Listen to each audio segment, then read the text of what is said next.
So if you don't have the remote for your HiSense Fire TV, you still have an option to factory reset it without the remote by entering the recovery mode.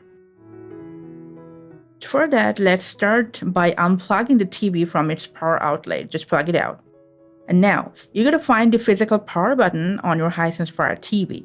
Depending on the model, it may be underneath the TV, right here, as you can see, or along the back or the side of the TV.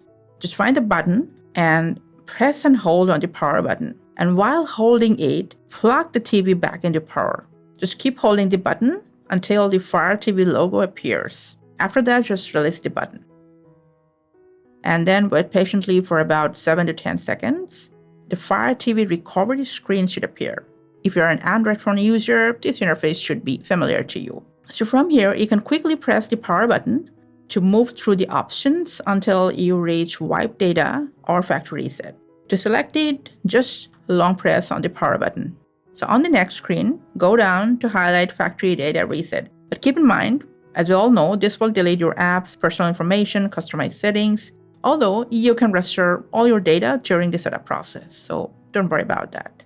And then just select the Factory Data Reset option. And just wait while the TV erases your personal information.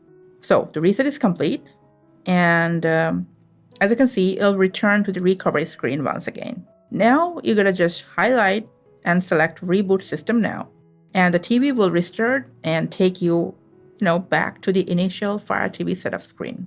If you need any help during setup, we have a video on that.